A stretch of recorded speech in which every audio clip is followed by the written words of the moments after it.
තමත් තීරණාත්මක පන්දුවාරයක්. මේ පන්දුවාරය තුල කුමක්ද සිදු කළ යුත්තේ? ඒ වගේම කුමන ආකාරයට පන්දු යැවිය යුත්තේ කියා හොඳ සැලැස්මක් තිබිය යුතුයි.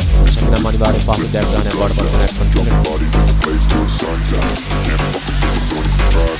ලකුණක් පහසුවෙන්ම ලබා ගන්න. වගේම ජාලිය මේ ඉබ්‍රාහිම් සට්රාන්ගේ ඉනිම පොදින්ම කියාපාන මේ 20-20 තරඟ රටාව කියන්නේ අර හැම පන්දුවකම ලකුණු ලබා ගැනීම නෙමෙයි. විශේෂයෙන් ඉනිමක් හඹා යද්දි නැත්නම් ලකුණු සංඛ්‍යාවක් හඹා යද්දි Tamanගේ ඉනිමක් ගොඩනංවන ආකාරය පිළිබඳ සෑහෙන දේවල් ගන්න පුළුවන් ඉනිමක් මේ ඉබ්‍රාහිම් සට්රාන්ගේ ඉනිම නම් කරන්න පුළුවන්.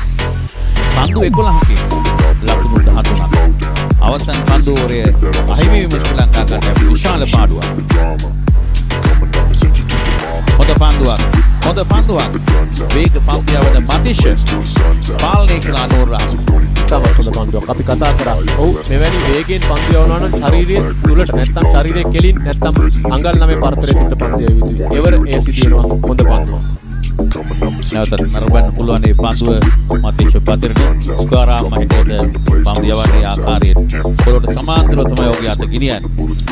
විකටු අසලින් පන්දුව ඇදියා. ඒ වගේ මේ අවසන් කළ පිතිකරුවන් කැමති නෑ වේගයෙන් පැමිණෙන පන්දු වලට පිතිකරණය යෙදෙන්නේ.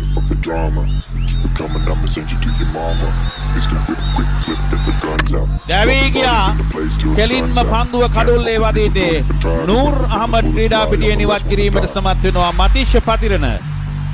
යලි තරගයට අවතීර්ණ කරනවා ශ්‍රී ලංකා කණ්ඩායම රංගිරි දඹුල්ල ජාත්‍යන්තර ක්‍රිකට් ක්‍රීඩා පිටියේ ඇෆ්ගනිස්තානයේ එරෙහි. අපි කතා කරපු කාරණය මෙවැනි ආකාරයේ වේගයෙන් පන්දු යවනවා නම් මෙවැනි අවසන් පෙළ පිතිකරුවන්ට යවිය යුත්තේ කඩුල්ල කෙලින් 60 කිලෝමීටර් 150ක වේගයක් මේ පන්දුව තුල තිබෙනවා. මෙවැනි ආකාරයේ පන්දු වලට මුහුණ දෙන්න මේ පසුපෙළ ක්‍රීඩකයන් කැමති නැහැ. ඔවුන් සැහෙන්න අවධානමක් තියෙනවා එවැනි ආකාරයේ පන්දු වලට මුහුණ දීම. එය ඉතාමත් හොඳින් සිදු කරා.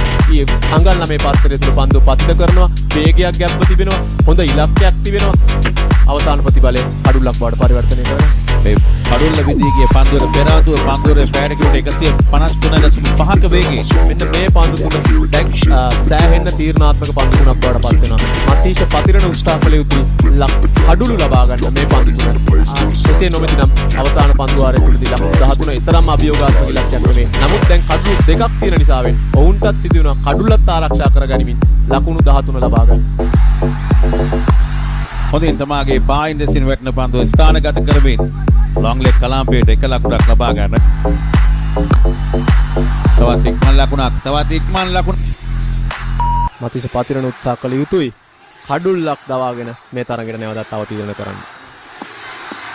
මේ තීරණාත්මක පන්දුව මතිෂ පතිරණගේ දැවී ගියා නවිනුල් හක් ක්‍රීඩා පිටියේ නිවත් කිරීමට සමත් වෙනවා. මතීෂ පතිරණ තීරණාත්මක පන්දුවවරේ තුල ඔහු කඩලු දෙකක් බිඳ දැමීමට සමත් වෙනවා. මේ යෝන් වේග පන්දු යවන්න අද දවසේ අධිවේගී පන්දු